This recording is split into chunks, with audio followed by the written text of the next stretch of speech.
ay dito po sa pinaka-main topic po natin dito, that Christ demands inward, which is our heart, calling over outward working. So dito, magmamanifest po dito kung ano ang nasa puso mo. Ligtas ba mga Kristiyano sa kapanahonan ngayon? This is the calling outward believers. Yung may mga malalamig na puso to remember that there is salvation na in-offer po sa biyaya na tayo po'y nangaligtas for by grace. And it is also, we call us to repent, the first thing. Then the second one, let us now return to the first works that we have done. That is the first love. Di ba? Sa first commandment, love the Lord thy God. That is our first love. Do you love God? Mahal niyo ba ang Diyos? No, why God said that nevertheless I have somewhat against thee. Because, alam niyo po, it is remind us that the sign of the Lord's second coming. Alam niyo po ba kung bakit po mga Kristiyano ito makalikot? Bakit ang mga Kristiyano nanlalamig? Bakit iniiwan nila ang first love? Isang palatandaan na ang Panginoon ay babalik na muli. Bakit umaalis sa church ang mga Kristiyano at naghahanap sila ng perfect church?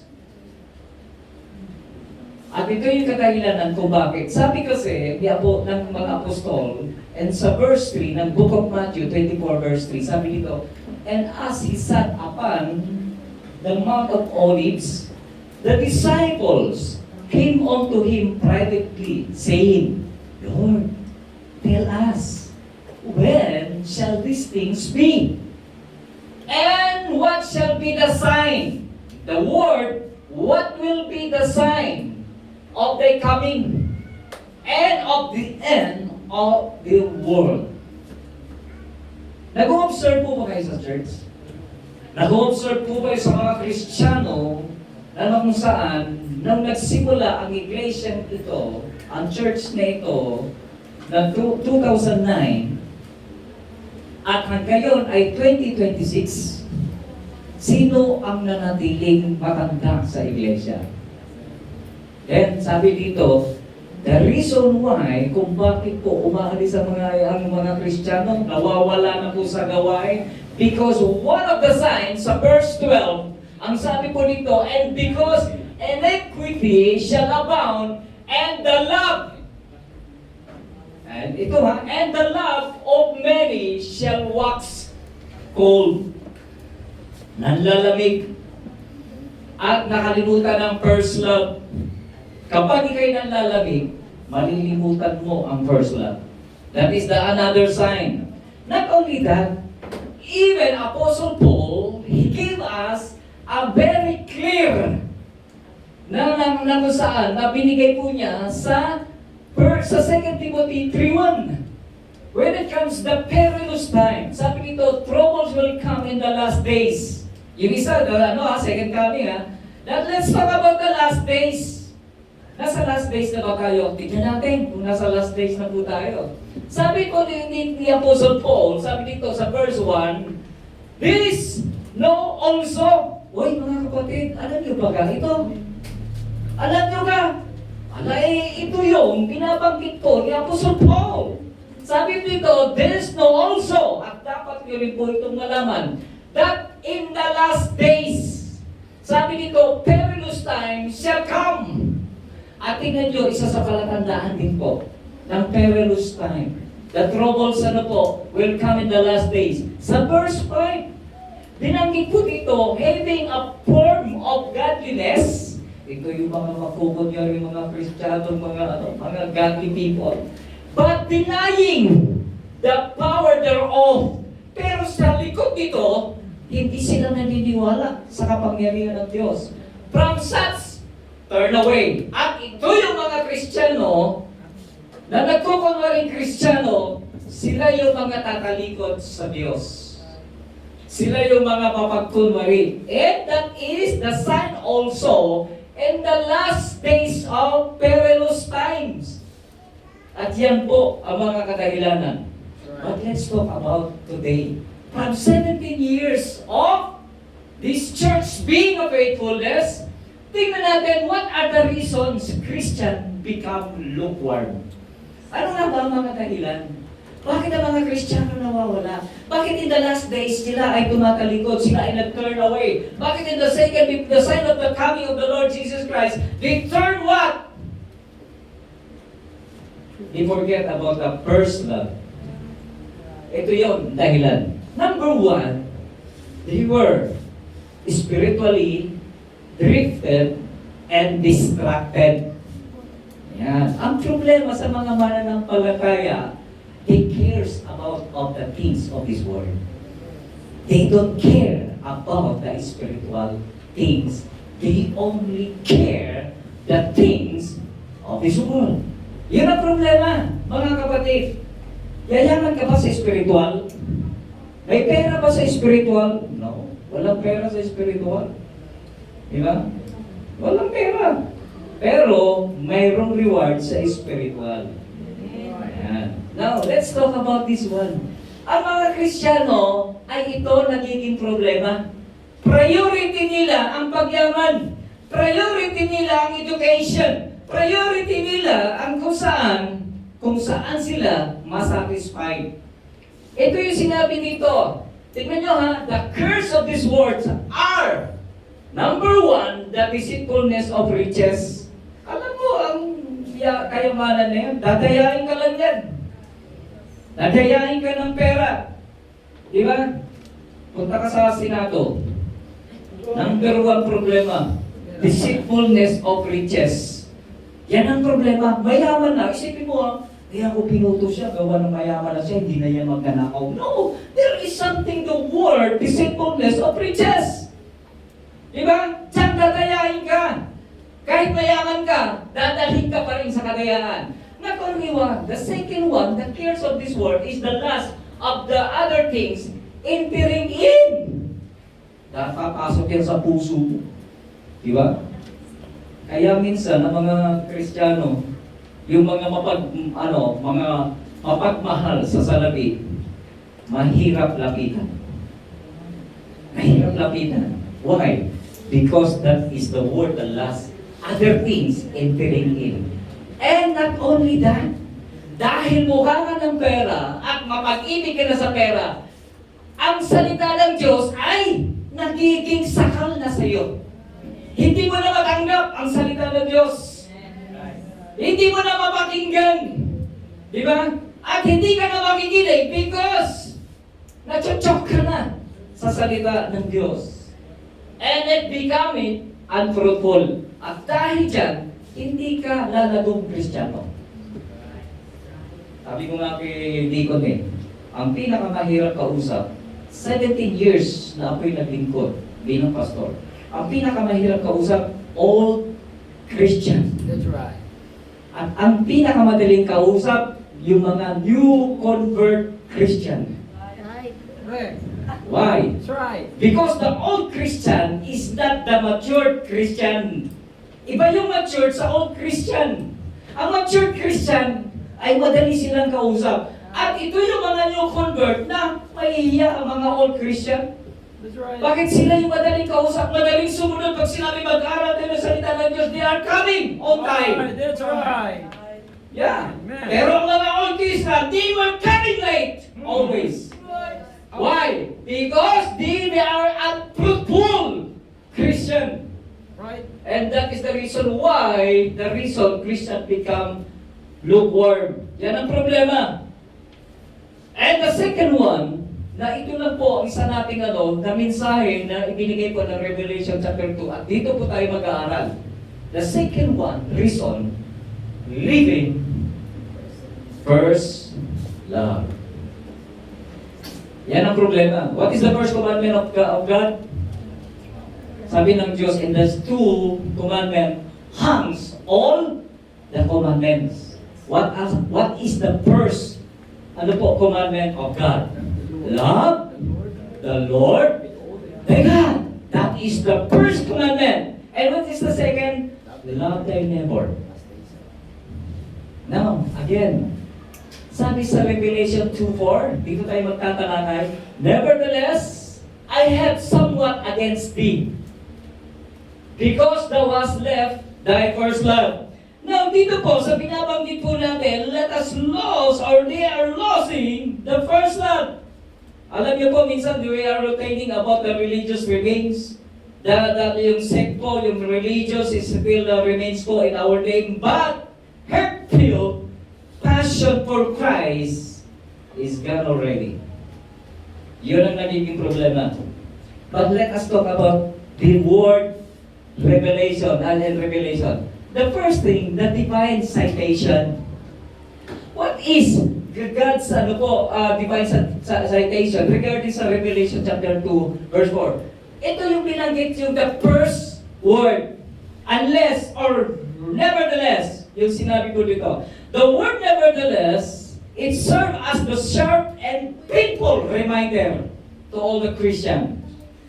Right before po, sa verse 4 na yan, ay tingnan muna natin ang verse 2 and 3. Ayan. Sa verse 2 and 3, bago binanggit yung the word nevertheless, balikan muna natin ito. Yung isang iglesia na nakita ng Diyos ang qualification that they are mature Christian. What are the qualification na nakita po ng Panginoong Hesus doon po sa Revelation chapter 2, verse 2 and 3. Now sabi dito, I know thy works, and thy labor, and thy patience, how thou canst not bear them which are evil.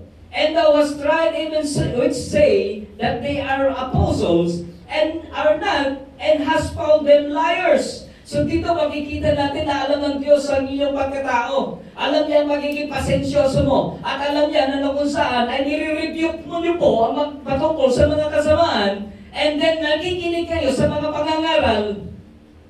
At naintindihan ninyo that all of these are pulled into liars. At sinabi sa verse 3, and has borne and has patient, and my namesake has labored, and has not fainted. Dito, isa-isahin natin yan. Yung mga word na yan. Alam niyo po dito, ang affiliation po, ang sinabi po, the divine citation, number 1, they will work harder.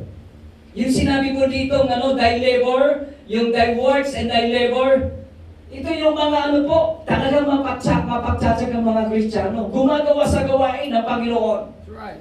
And the another thing, yung thy patient, they endured trial patiently. Kaya nila yung mga tinatawag na pagsubok na dumarating. They were the strongest. Faith na mayroon po sila. And another thing, the word that has tried them, which say that they are apostles and are not. And they hated sin. And also they know who are the false teachers. Ganon sila kagaling. They are what? After sa salita ng Diyos. At pinag-aaralan nila mabuti. At sa tingin ko, Bible school student to. Nag-aaral ng salita ng Diyos. Sila yung attender ng Sunday school. Sila yung nanakusaan mga nagtuturo. Sila yung nanakusaan ay mga matitinong Kristiyano. But, at ang sabi po doon sa last part, and has not fainted, meaning, they never give up. No quit. Mananatili ako. At ito yung mga nagsasabing, hindi ako alis sa church. Mahal ko, pastor. Hindi ako alis sa church. So then, what else? So meaning, nevertheless, meaning, even though you did all those wonderful things, there is something problem. Sa pagiging faithfulness mo, mayroon kang isang problema na nakita ng Diyos sa puso mo. Na nakita sa mga faithful person na ito, na sinasabi natin masisigasig, masisipag, at faithful sila talaga. Makikita niyo pong agresibo sila. But there is something, yung the word nevertheless. Now, let's talk about the second part. Ano na yung nevertheless na sinasabi ko dito? The weight of somewhat against thee. Yung sinabi ko sa Revelation 2, yung after ng nevertheless, sabi nito, I have somewhat against thee. Now, ito na. Gusto ng Diyos i-expose ang reality ng buhay mo. Na bagamat ikaw ay masigasig, ikaw ay faithful, there is only one na problema mo lang. At ito yung nagiging problema na magiging cause of troubles. Ayan, may S. One trouble can make a big troubles. Yan. So isang problema na pero makakapaglikha po ng tinatawag na malaking problema. Good works, makikita natin ha, ang ganda ng sa verse 2 and 3, napakagaganda ng karakter ng isang Kristiyano, right? Meaning, good works do not give us license to neglect our relationship with God. Right. Ito na, hindi ko gumagawa ka ng pagiging faithful, pinapakita mo, nagtuturo ka about this, ay minsan, hindi ito lisensya na ikaw pala na gumagawa ng mga nakaayaya ng good example, may problema ka pala sa puso. Right. May problema ka pala na iyong dinadala. Correct. Kaya nga yung sinabi dito, yung I have someone against thee, sabi dito, sa madaling salita, sa literal meaning ko dito, what I have against thee. Mayroon lang akong napuna sa iyo. Yan. Mga Kristiyano, may napuna lang ako para sa iyo. Alam niyo po, God demands your heart, not just your works or hands. Alam niyo po, ang nais lang ng Diyos, yung puso mo. Sapagkat kung tama ang puso mo, tama ang gagawin mo. Right. Pero kung mali ang puso mo, mali ang gagawin mo. Na ayon sa tingin mo, tama, pero mali ang kainan ng ganito. Ano sabi sa Jeremiah 79? The Lord searched the heart of man, and He tried the fruit of His doing. Alam niyo po yung ginagawa niyo po? Yan yung kung ano, yung nakikita ng Diyos, tumitingin ng Diyos sa puso ng tao. Hindi yung bubang sa recommendation niya sa verse 2 and 3 that you are a perfect Christian. Perfecto Kristiyano ka, but the problem is not your works. There is no ano po sa the word problems and the ministry. Right. But there is one thing na problema ay yung puso ng tao. Right. Do you know that the heart is deceitful about things? At ito yung isa na nagiging problema. And let us talk about that Jesus values intimacy over industry. You know what? Intimacy, this is what we call the heart, the inside of your heart. And then, what about your work? Is it important? No. Your heart, ang works mo ay nagmamanifest po kung ano ang nasa puso mo.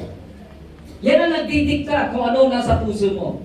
He does not just want us, our hands, working for Him. He wants our hearts in love with Him. That's right. No. Kung mabuti ang mga ginagawa mo, walang problema. Pero, gusto ng Diyos ang puso mo. Right. Di ba? Kung mabuti ang ginagawa mo at mali ang puso mo, hindi babasahin ng Diyos. There is no such accountability for that. Your good works.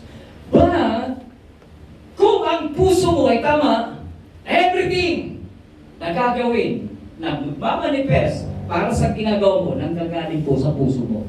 Alam niyo po, ganito ha, ang sabi po sa Matthew 15:8, these people draw nigh unto me with their mouth and honored me with their lips, but their heart is far from me. Okay ka nyo yun? Tingnan niyo po maraming tao na kung saan ang kanilang mga bibig ay nagpupuri sa Diyos, nagbibigay ng honor ang kanilang mga labi, pero ang kanilang puso malayo sa Diyos. Pwede ba yun? Kaya bang gawin ng mga Kristiyano? Maraming Kristiyano ganon. Bakit? Isinulat ang Matthew 15:8 dahil maraming Kristiyano ganon. Right. Why maraming Kristiyano? They are using that man. They are using people, babae man o lalaki. Hindi sinabi dito, this man draw nigh unto me. But, sinabi niya, marami Kristiyano. These people. Di ba? So marami. Sabi nga dito na kung saan sa out of 10, isa lang ang matino. Di ba? Yun ang isang mabigat na suliranin. Ang problema, kung 10 kayo, sino sa inyo? Sa isa? Sino sa inyo ang isa na sinasabi natin, masasabi natin. Now, there is now another reason why. The nature of the laws. Ito na. Yung sinabi natin, nevertheless, I have something to tell you. The nature of the laws ay in-expose ko dito sa last part. Ang sabi dito, thou hast left thy first love. Yun lang. Your works, your ministry, walang problema. I'm not going to question about your works or ministry. I am going to question you about your heart. You just has left thy first love. At yun yung sa verse 4 na nabanggit ko dito. Alam niyo po, the word left is not all about loss. It's all about iniwan mo lang. Hindi ito nawala, ha? Hindi ito nawala kung hindi ito ay iniwan mo lang. Anong pagkakaiba ng nawala sa iniwan? Kasi he used about the word left. Hindi sinabi dito, because thou hast lost thy first love. He gave us the word left. Iniwan mo eh. So nandyan lang yan, naghihintay. Di ba? Naghihintay lang yan. At dahil dyan, ay kailangan po natin ito, na-misplace natin, nakalimutan natin, we forgot something, kaya he used about the nevertheless, reminding us. At ito yung isang bagay na nagiging problema ng mga mananampalataya. Alam niyo po, ito pa ang problema ng mga mananampalataya. The nature of the loss, there is something problem na dapat nating maintindihan. They love their second love more than their first love. Why? Tingnan niyo po ha. Sabi sa Matthew 6:24, no man, ito na, siningil out na niya, hindi na people, hindi na man. Meaning, isa-isahin na tayo. Bawat isang Kristiyano, sabi dito, and no one can serve two masters. For either he will hate the one and love the others. Tingnan niyo po ha, sinabi ko dito ha, ang Kristiyano, hindi pwedeng dalawa ang kanyang paglilingkod. Isa lang talaga. At yung isa, nagkukunwari lang, pinaglilingkuran niya. Pero ang reality, hindi talaga sa puso niya. Sabi nito, or else, he will hold to the one. At anong gagawin sa isa? He despised the other. Because the people, the man, cannot serve God and Mammon. Correct. Yan ang nagiging problema ng mga Kristiyano. Ang totoo, kaya sila umaalis. Ang totoo kung bakit sila nanlalamig. Ang totoo kung bakit sila hindi nagpapatuloy sa Panginoon. Because they will hold the one and despise the other. Piliin nyo, kung maglilingkod kayo ng sa Mammon, i-despise ninyo ang Diyos, the God. If you will going to serve about the Mammon, you will hate God. And you will love the Mammon. So yan, dalawa lang. Alin sa dalawa ang talagang pinaglilingkuran mo? The Mammon or God? If you will serving God, you will hate the Mammon. If you will hold the other one, the God, you will despise the Mammon. Very simple. Mahirap ang intindihin. Madaling intindihin. Pero, ginagawa ng mga mananampalataya. The second one, we will talk about the threefold, remember po, sa Book of Revelation, chapter 2, verse 5. Minention dito, yung threefold remedy for recovery. Pagsak ka. You forget about the first love. Then, how to recover? Ito na ha, nagbigay ng recovery program ang Diyos. So, ibig sabihin, hindi natapos doon, hindi niya iniwan ang kanyang pong lesson patungkol doon. At binigyan niya ito ng remedy. What are the threefold remedy for recovery? Sa verse 5, sinabi ito, the word remember, repent, and do the first work.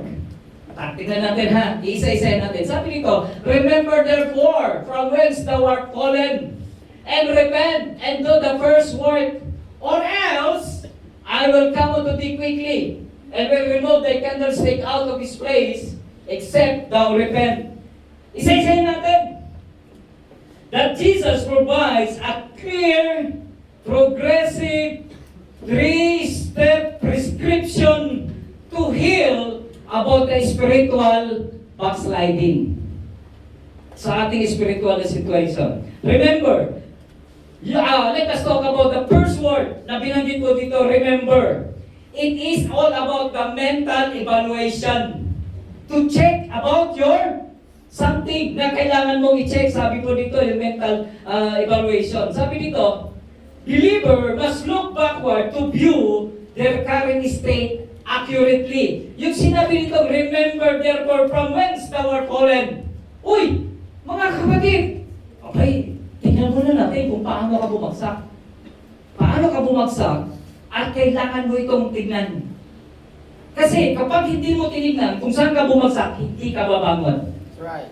Diba? Kung saan ka bumagsak at hindi mo tinignan, at kadahilanan, ang nagiging problema. Right. Hindi ka babangon. Buti pa yung aking paa, hindi pinapawisan. Right. Kaya pala sabi ko, hindi pinapawisan ang paa mo. Gusto mo ako lumipad. Hindi, joke lang. Okay, now, remember. Then, nung nakita mo na, uy, dito pala ako bumagsak. Anong gagawin mo? Repent. Right. Sabi dito, and quit kasi, quit, and repent. Hindi period, hindi tuldok. Quit. Meaning, may kasunod. Anong kasunod? Nung makita mo lang yung kamalian, repent. Ang ibig sabihin ng repent, na alam mo saan? It is a moral term. And repent. Yung sinabi nito, a cold heart is not a mere weakness, but Jesus classified it as a sin, requiring repentance. Ang paglalamig po, ay hindi po ito yung bang kahinaan ng bawat Kristiyano. Kung hindi, ito ay ang kasalanan ng pagtalikod. Di ba? Ng pagtalikod. At kailangan niya mag-repent. Kailangan niyang humingi ng tawad. Kailangan po niya na nakonstant the word repentance, meaning a changed mind that result in change of direction. Ayan. Di ba nakita mo mali mo, hindi mo natatahakin muli ang iyong mali, kundi magre-repent ka, at dahil nag-repent ka na, hindi mo na babalikan yung kasalanan na ginawa mo. That is the repentance. And the last one is return. Return meaning do the first work. Meaning you need to return the first work. You need to go back. Yung practical action as a Christian. Di ba? Bumalik ka na rin lang. Di bumalik ka na. O, di ba? Ang problema wala bumalik eh. 17 years wala pa. Mayroon may bumalik.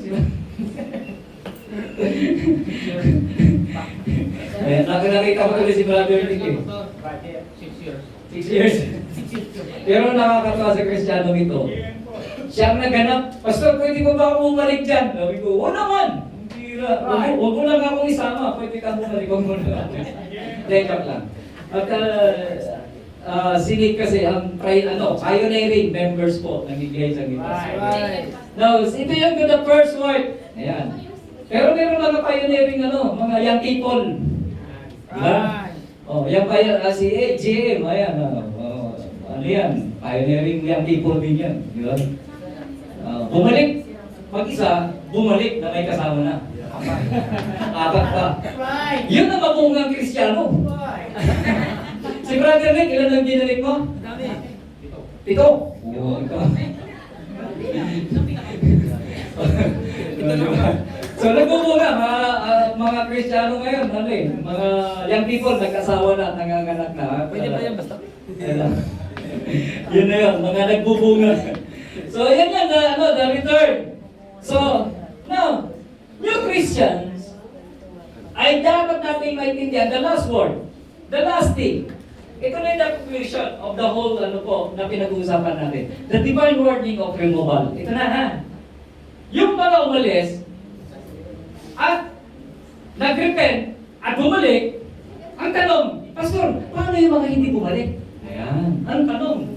Kasi yung first one, bumalik, at nag-repent, at bumalik. Siyempre, tanungin natin, marami namang hindi bumalik eh. Di ba? Yung iba na-mention ko lang dahil sila yung mga bumalik. Pero hindi bumalik. Paano yun? Okay.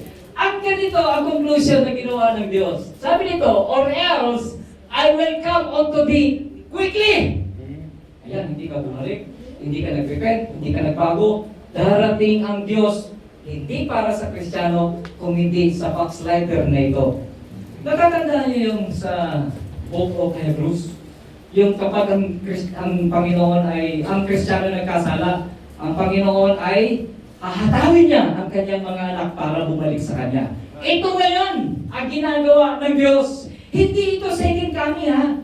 Hindi ito second coming. Ito yung pagbalik niya. Nakakausapin niya ang mga nawala. At hindi nag-repent, at hindi bumalik, at hindi are not remember the first love. Nakalimot itong mga to. Sino itong mga nakalimot dito? Ito yung mga Kristiyano. Ang problema, ang reason kung bakit sa bumalik, ito ang pinakasad na pangyayari. Marahil yung mga umalis, nagbago ang kanilang pananampalataya, nag-iba ang kanilang relihiyon, nag-iba ang kanilang church, nag-iba ang kanilang kinakasama, at ito yung sinasabi, or else I will come unto thee quickly. Isipin mo, ang galing talaga ng Diyos, ano? Hindi ka talaga pababayaan eh. Kakausapin ka talaga. Na kapag ikay lumayo sa Panginoon, instantly, the conscience ay kakausapin ka ng Diyos at para ikaw ay bumalik. Pero ito, ayaw bumalik. And what the second reason, and will remove the candlestick out of his place, except thou repent. Isipin niyo po, kapag hindi ka bumalik sa Panginoon, at hindi ka nagsisisi sa mga kasalanan ng ginawa mo, sa pagtalikod mo at hindi ka bumalik, sabi niya gano'n, papatayin niya ang candlestick doon po kung saan ka nakatayo doon sa iglesia. Candlestick, it is symbolized about the church. Yan yung kung saan tayo ay nagniningning dahil wala na tayong pakinabang, ay wala na. Number one, it's all about the certainty of judgment. Yung sinabi niyang, or else I will come unto thee quickly. Doon lang ang mga nagkasala at mga tumalikod. Kakausapin ng Diyos, ibig sabihin. Kinausap ka na ba ng Diyos? Patungkol dyan, ang problema, anak ka ba ng Diyos? Kasi pinakausap na niya, anak na niya eh. The second one, the consequences of forgetting the first love. Sabi niya, and will remove the candlestick out of his place. Isipin mo, hindi ka talaga ligtas. Therefore, the conclusion are not, they are not saved. Hindi ka talaga ligtas. Kung bakit ka nawala at hindi ka na bumalik sa Panginoon, dahil hindi ka talaga ligtas. Not everyone who praises God is saved. Tingnan natin ha. Tingnan nyo the consequences for getting the first love and will remove the candlestick out of his place. Sapagkat hindi po lahat na nagpupuri sa Diyos ay mga ligtas. Matthew 7:21-23, sabi dito, not everyone that saith unto me, Lord, Lord, shall enter into the kingdom of heaven. Hindi lahat ng mga nagpupuri sa Diyos ay papasok sa kaharian ng Diyos. But he that doeth the will of the Father, which is in heaven. Ito lang yung nagpapatuloy na gumagawa sa ministry at hindi umalis sa ministry. And then I will profess unto them, yung mga nagkukunwari na sila ay Kristiyano, sabi ng Diyos, I never knew you. Depart from me, ye that work iniquity. Dahil yung mga lumalayo sa Panginoon, talagang lubusan at tumutuloy at gumagawa na yan ng mga kasalanan. What else? The second one, not every Christians are saved. Hindi lahat ng Kristiyano, hindi lahat ng nabautismuhan, hindi lahat ng miyembro ng iglesia nito ay saved. Why? Sabi kasi ng John 15:5-6, sabi dito, I am the vine and ye are the branches. He that abideth in me, and I in him, the same bringeth forth much fruit, for without me you can do nothing. Tingnan niyo po, ang mga nanatili kay Kristo ay nagbubunga ng kasaganahan. Ibig sabihin, natututo siya. O galing Kristiyano ay lumalaki ang kaalaman po niya. But if a man abideth not in me, yung mga Kristiyano, hindi talaga sila Kristiyano, nagpupunwari Kristiyano, he is cast forth as a branch. Binabali, hinihiwalay sa puno. And is withered, at sila ay nangatuyo. Ibig sabihin, walang silbi. And men gathered them and cast them into the fire and they are burned. Nung sinabi dito, cast them into the fire and they are burned, dalawa lang po. Disiplina. Pag sila didisiplina, bumalik sila sa Panginoon. Pero kung sila ay they will cast them into the fire and they were burned, they are in hell because they are not yet saved. Yun yung sinasabi, depart from me because I never knew you. Yun yun. But there is something good news. Ano sa ang good news po doon? Yung the door of mercy. Balikan natin. Yung sinabi po dito, okay, yung sinabi po dito, out of this, except thou repent. There is another chance na binigay sa kanila. And this is what we call the door of mercy. Meron pa rin meron pa rin po itong pintuan ng biyaya para sa mga tumalikod sa Diyos. Right. Pero kung hindi kayo magre-repent, never na sila ay ligtas. Never na sila po ay maliligtas. But God not willing that any should perish, but all should come to repentance, according to 2 Peter chapter 3, verse 9. Now, the question is, if Jesus, we're going to evaluate your heart today. What will the Lord see? Ano kaya makikita ng Diyos sa puso mo ngayon? Kung i-evaluate, titignan ng Diyos ang puso mo. Makikita ba that you are really saved? That you are really a Christian? Alam niyo po, ito lang ang gusto kong iiwan po sa inyo. Do not wait for the light to go out. Kung kayo ay nagniningas ngayon, kayo ang ilaw ng sanlibutan, pagningasin niyo mabuti ang ilaw nito. At huwag niyo itong hayaang mapundi o patayin ng Diyos ang ilaw nito. Ang sinabi lang po dito, para magpatuloy ang ating ningas na kayong mga tumalikod sa Panginoon, follow the Master's roadmap. Today, remember where you used to be. Repent of your coldness and let us return to our first love. Amen. Sino ba ang first love natin, mga kapatid? Ang first love niyo ba talaga ay siya lang ang first love? O mayroon siyang katunggali? At ang katunggali, ngayon, ang siyang namumula sa buhay mo. Who is your first love? Do you love God? Amen. Let us pray. Panginoon, salamat po Diyos sa aming po pinag-aralan at muli, Diyos, pinaalala niyo po sa amin to remember about the love, the first love na nakusan ay huwag namin itong kakalimutan at huwag namin itong iiwan. Salamat po Diyos sapagkat ipatuloy niyo po kinakatok ang puso namin. Habang na kayo po nakapikit ang ating mga mata, meron bang nagsasabi po dito, Pastor, nararamdaman ko malayo na ako sa Panginoon. Minsan dadalo ko, minsan hindi. Minsan ay priority ko ang ibang activities kaysa priority ko ang pagdalo sa church. Pastor, tulungan mo po ako maibalik muli ang kasiglahan na ito. Nakausapin ako ng Panginoon na katulad po ng nabanggit niyo po sa Revelation chapter 2 verse 5. At ito po yung aking panalangin, magningas muli na malaman ng katotohanan na ako'y ligtas na totoo. Meron po ba masasabi about the prayer? Amen po. God bless. Amen. Amen. God bless you po. Let's pray. Panginoon,